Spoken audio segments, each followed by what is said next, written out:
June? This was in June. When I came July, I think it was like 4th of July or around that weekend.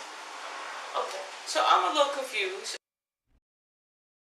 So let's fast forward a little bit. Okay. So after she came back from living with your mother, was what month? When did she come back to Jacksonville? She came back. Sejam bem-vindos a mais um vídeo. Se não for inscrito, considere se inscrever no canal e ativar o sininho de notificações, curtir e compartilhar. Sem mais enrolação, bora pro caso de hoje.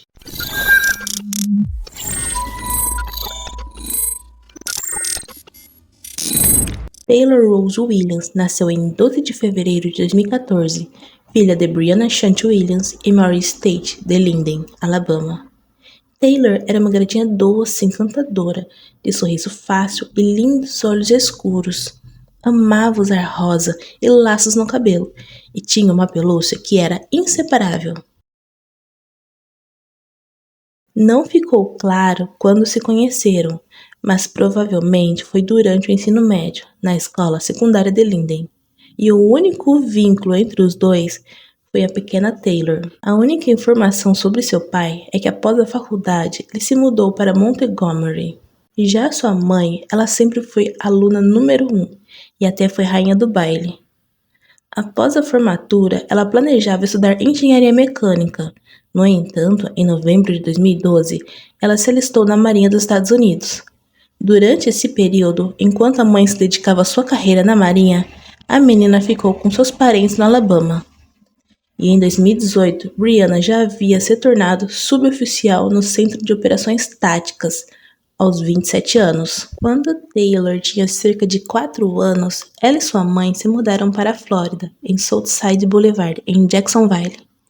Elas moraram lá por um tempo, e em novembro de 2019, Brianna se mudou para um novo apartamento a 90 quilômetros de distância, no bairro Brentwood. Poucos dias após a mudança, na quarta-feira, 6 de novembro de 2019, por volta das 7h20 da manhã, a mulher ligou para o 911, alegando que sua filha de 5 anos havia desaparecido e que a porta dos fundos estava aberta. Ela relatou que a última vez que viu a menina foi na noite anterior, por volta das meia-noite, após colocá-la para dormir. Um dos policiais que respondeu à ocorrência estava com aquelas câmeras presas no uniforme e capturou a mulher vestida com seu uniforme militar, chorando e mal conseguindo falar. Logo, um alerta Amber foi emitido para a garota desaparecida e uma recompensa de $4.000 foi oferecida por qualquer informação que pudesse ajudar a encontrá-la. Ela foi descrita como tendo 1,20 m de altura, pesando 22 quilos, com cabelo preto e olhos castanhos.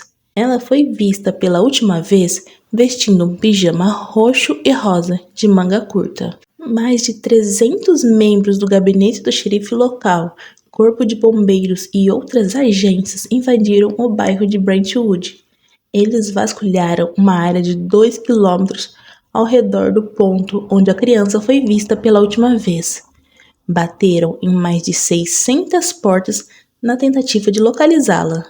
Os policiais revistaram com unidades K9 e até usaram um drone para tentar encontrar algum sinal da pequena Taylor. Após buscas ao redor do endereço anterior de Brianna, a polícia apreendeu o carro da mulher para ser periciado. Quando os investigadores apontaram as inconsistências na história de Brianna, ela parou de cooperar com as autoridades e permaneceu na sala de interrogatório por um total de 11 horas, enquanto os investigadores procuravam sua filha sem a ajuda dela. Durante a investigação inicial, a polícia conversou com um vizinho que também morava no complexo de apartamentos de Southside.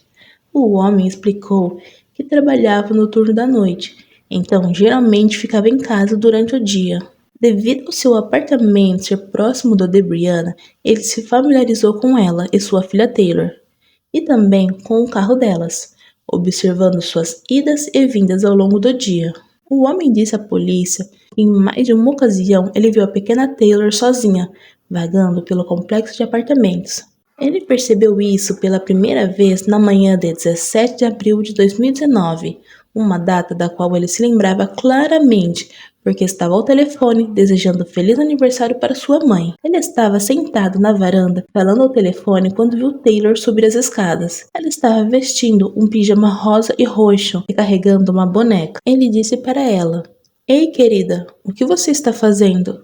E ela respondeu: "Procurando pela minha mãe." Ele então desligou o telefone e levou Taylor de volta ao apartamento dela, número 205. O homem disse à polícia que notou que o interior do apartamento estava cheio de sacos de lixo e caixas empilhadas. Ele se certificou de que Taylor trancasse o apartamento por dentro antes de sair. O homem afirmou que continuava observando Taylor sozinha em casa, dia sim, dia não, e que ela assinava para ele de dentro de seu apartamento. Ele percebeu que ela sempre usava o mesmo pijama e segurava sua boneca. Nesses momentos, ele notou que o carro de Brianna não estava no estacionamento. Ele também disse à polícia que ela costumava voltar para casa entre 6h30 e 7 horas da noite, carregando comida que parecia ser apenas para uma pessoa. Ele observou Taylor fora do apartamento novamente, pelo menos mais 2 vezes em maio, e a última vez que viu Brianna e Taylor juntos foi em 21 de maio de 2019. O homem aparentemente perguntou a Brianna sobre o paradeiro de Taylor em algumas ocasiões, e ela disse a ele que Taylor estava no Alabama com seus avós. Por último, ele disse aos investigadores que viu Brianna se preparando para sair de seu apartamento na última semana de outubro de 2019 e ela estava sozinha, sem a menina. O xerife de Jacksonville, Mike Williams,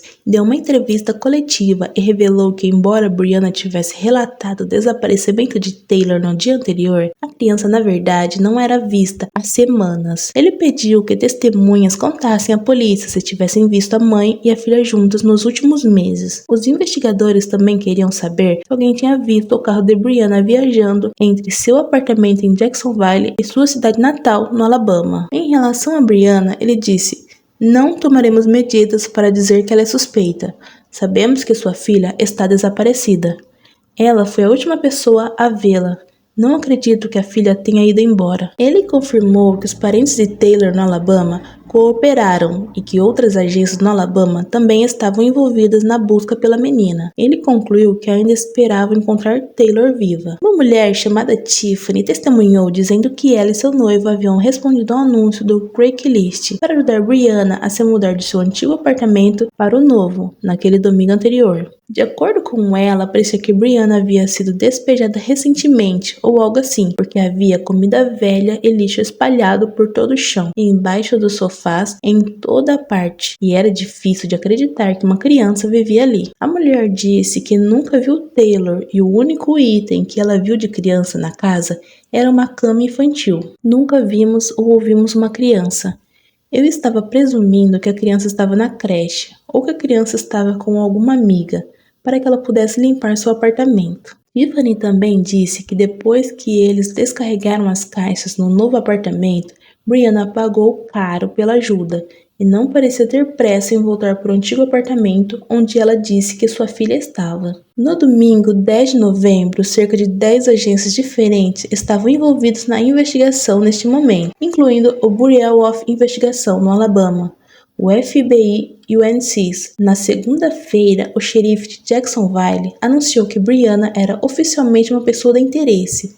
Como mencionado anteriormente, um item importante apreendido no complexo de apartamentos de Brianna foi o carro dela, um Honda preto 2017. Os oficiais conseguiram um mandato de busca e revasculharam o carro dela, e conseguiram recuperar os arquivos do GPS. E agora eles tinham todos os trajetos feitos por Brianna nas últimas semanas, que antecederam o desaparecimento de Taylor. Um dos seus percursos que chamou a atenção dos oficiais se deu a uma área arborizada entre as cidades de Linden e Demópolis. Eles estabeleceram um perímetro e iniciaram uma grande busca na área. Demorou apenas algumas horas antes de fazer uma triste descoberta: os restos mortais de uma criança. No momento em que as autoridades aguardavam o teste forense, antes de confirmar a identidade do corpo, um mandado foi emitido para a prisão da mãe de Taylor, Brianna. No entanto, poucas horas depois que os restos mortais foram encontrados, Brianna foi levada de helicóptero da Estação Aérea Naval para um hospital. Parece que quando ela descobriu que o corpo de sua filha foi localizado, ela tentou se retirar definitivamente da lista de suspeitos, ao ingerir sabão em pó. Ela foi presa e autuada como ausente enquanto permanecia no hospital em estado crítico. Brianna foi acusada de 2 acusações de crime de negligência infantil e também acusada de fornecer informações falsas à polícia. Sua fiança foi fixada em 1,1 milhão. Ela mais tarde foi transferida do hospital para a prisão do condado de DeFaul. Em 25 de novembro, um teste de DNA confirmou que o corpo da criança desenterrado na floresta era de fato os restos mortais de Taylor, de 5 anos. Um relatório de autópsia divulgado posteriormente pinta um quadro terrível de Taylor. Seu corpo foi descrito como decomposto e esqueletizado. Com base na decomposição, parecia que a menina estava morta há semanas ou meses. Nem todo seu corpo foi encontrado, apenas parte de suas costelas, cabeça e seus ossos mais longos. A natureza deteriorada do esqueleto incompleto tornou impossível dar provas definitivas da violência ou da causa da morte. Porém, o médico legista afirmou que a forma como o corpo foi encontrado era de fato um homicídio. Um saco de lixo e uma cortina de chuveiro estavam enrolados no corpo. Os restos mortais incluíam uma camisa de criança rasgada e suja. E também encontraram pedaços de tecido plástico, 3 tipos de cordas, luvas azuis, uma faca, papelão, arame, papéis e uma lata de bebida punch. O relatório disse que o estado dos dentes e lesões ósseas encontradas no céu da boca de Taylor podem estar associados à anemia ou interrupção do crescimento ósseo normal devido a traumas de doenças e deficiências nutricionais. A busca no antigo apartamento de Brianna e em seu carro revelou evidências ainda mais horríveis. Os investigadores encontraram o apartamento em total desordem, abarrotado com 166 caixas e sacos de lixos empilhados por toda parte. Havia um forte odor de fezes e urina. Foram encontradas manchas de sangue em 6 locais, no carpete e nas paredes do apartamento, que testaram positivo para o DNA de Taylor. Os investigadores encontraram muitas peças de roupas infantis manchadas com fezes e também latas de sopa e frutas que tinham pequenos buracos cortados nele, que parecia ser a maneira como Brianna estava alimentando sua filha, ou torturando ela, com comida. Um dos detetives que investigou a cena do crime notou manchas de fezes no carpete do quarto e dentro de um armário com muitos materiais de limpeza, bem como um removedor de urina nas proximidades. Quanto ao novo apartamento de Brianna em Brentwood, ele disse que não parecia que uma criança estava morando lá, com base nas evidências encontradas. Os investigadores acreditavam que Brianna trancava Taylor no armário sempre que ela não estava por perto. Agora, falando sobre o carro, ele estava desarrumado, cheio de roupas sujas, com matéria fecal, muitas bagunças, vermes mortos e uma variedade de brinquedos para adultos. Em contraste, a área do porta-malas estava completamente vazia e havia um forro de borracha na parte inferior que parecia ter sido limpo recentemente, porque exalava cheiro de produtos químicos. No entanto, um cão policial de cadáver deu uma identificação positiva para restos mortais no porta-malas. A lixeira que havia sido esvaziada e revistada fora do apartamento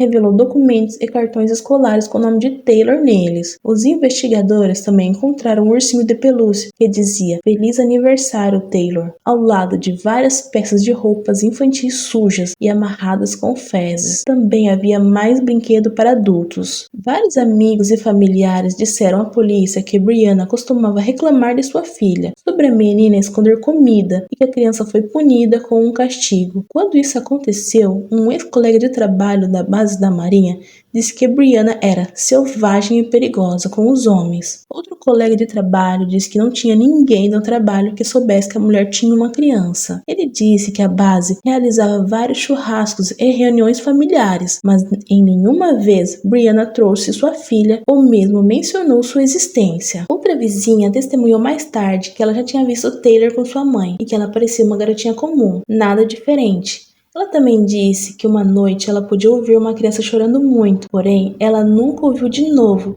e parou de ver a garotinha em abril. Quando ela perguntou sobre Taylor, Brianna simplesmente disse que estava no Alabama. Foi também quando a vizinha disse que sentiu um cheiro ruim vindo do armário. "Não é como nada que eu já senti antes, é um cheiro podre", Ainda mais evidências foram encontradas quando os investigadores examinaram os registros do telefone celular de Brianna.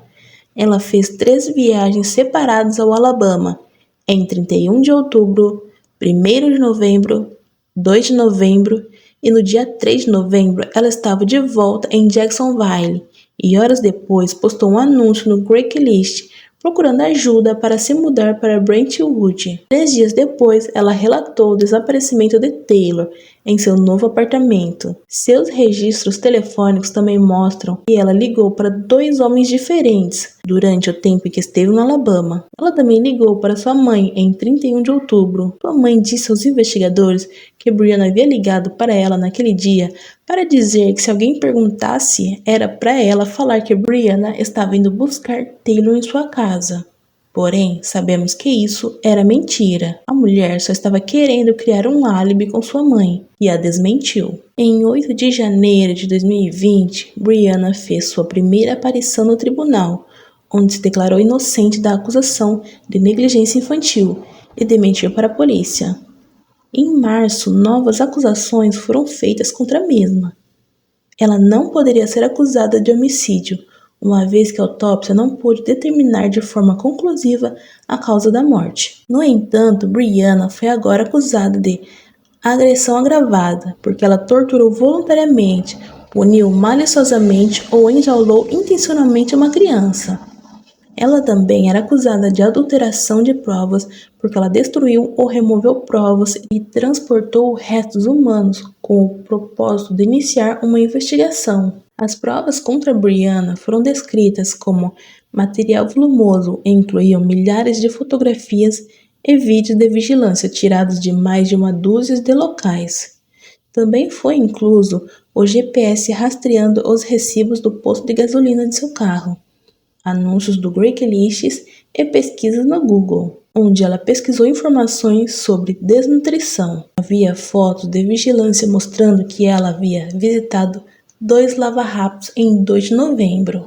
Imagens da câmera do corpo do policial também foram divulgadas, incluindo o vídeo inicial onde ela fez o relato chorando muito, dizendo que Taylor havia sumido. Isso pode ter inicialmente parecido a prova de uma mãe desesperada para localizar sua filha desaparecida. Agora, em retrospectiva, eles apenas mostram o quão enganosa Brianna foi quando mentiu para a polícia, sabendo muito bem que sua filha estava morta. Depois que a enorme quantidade de evidências foi compartilhada com a defesa, Brianna e sua equipe jurídica optou por renunciar a um julgamento com júri por suas acusações anteriores. Em vez disso, ela se declarou culpada de homicídio em 3 de março de 2022. Quase 3 anos depois que o corpo negligenciado de Taylor foi secretamente enterrado naquela remota área arborizada. Durante sua declaração no tribunal, Brianna aceitou total responsabilidade pela morte de Taylor, admitindo que ela mentiu quando ela relatou o desaparecimento de sua filha. Ela admitiu ao juiz que estava com muito medo de ler sua declaração final. Então, um membro da defesa leu em voz alta para ela: "Eu sabia que o que fiz foi errado. Falhei como mãe, protetora e como ser humano decente. Não liguei imediatamente para a polícia. E quando finalmente liguei, menti. E menti mais um pouco. Não aproveitei nenhuma oportunidade oportuna para escrever meus erros. Peço desculpas a todos os afetados por essa tragédia. Sou atormentada e punida todos os dias, desde que perdi meu bebê. Tentei escapar da lei. No entanto, não estou pedindo nenhuma simpatia. Mereço tudo o que recebi nos últimos aproximadamente 3 anos, externa e internamente. Perdi a pessoa mais importante da minha vida. Perdi a mim mesmo.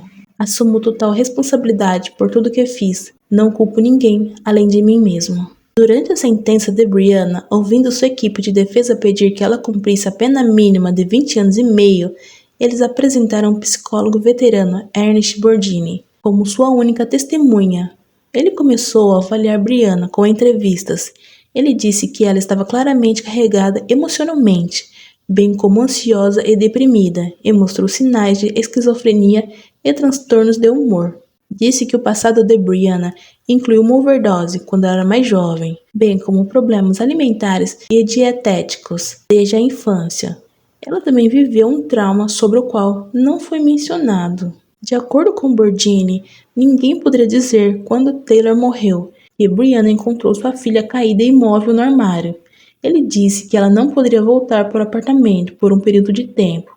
Ela continuou a ter pensamentos de autocancelamento e pensou em enterrar Taylor junto do avô. Ele disse que Brianna colocou a filha morta dentro do porta-malas do carro, pois era mais fácil de tirá-la do apartamento e assim os vizinhos não perceberiam. Ela dirigiu até Demópolis com o cadáver de sua filha no carro, mas não conseguiu encontrar o túmulo de seu avô e finalmente colocou o corpo onde pensou que poderia encontrá-lo novamente. Seu plano era voltar, buscar o corpo de sua filha e enterrá-la com seu avô. O juiz do tribunal, Kevin Blah, releu muitas das evidências, incluindo os registros escolares e da marinha de Brianna e relatórios psicológicos clínicos.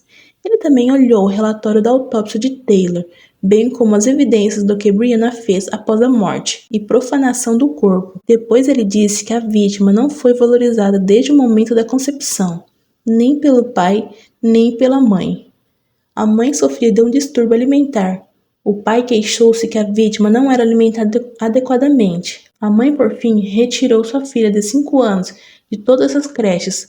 Como não conseguiu encontrar creches adequadas para sua filha, decidiu deixá-la sozinha em casa, em seu apartamento, 4 meses antes da morte da vítima. Taylor permaneceu sozinha e sem sustento durante todo esse período. Enquanto ele achava incomum a falta de antecedentes criminais de Brianna e seu histórico da marinha excelente, o juiz disse que havia muitos outros problemas não resolvidos. Ele disse que levou a avaliação psicológica em consideração, mas apontou que não havia evidências de comida em nenhum dos apartamentos de Brianna. Ele disse que, embora a autópsia não pudesse fornecer definitivamente a causa da morte, ele poderia inferir a partir das evidências de que Taylor havia morrido de fome nos meses anteriores. Até a morte da menina, Brianna não fez compras significativas de mantimentos durante aquele período. Ele disse que ela mentiu repetidamente para as autoridades policiais durante o curso da investigação, a fim de esconder o que ela havia feito, que foi transportar o corpo para fora do estado e se livrar do mesmo, e este tribunal interpreta como consciência de culpa. Na terça-feira, 20 de setembro de 2022, o juiz condenou Brianna à prisão perpétua pelo homicídio de 2º grau de Taylor, de 5 anos. Ela foi transferida para o Departamento de Correções da Flórida e depois para o Centro de Avaliação de Mulheres em Ocala, onde as presidiárias normalmente ficam por semanas para a triagem antes de serem designadas para uma prisão. A promotora estadual Melissa Nelson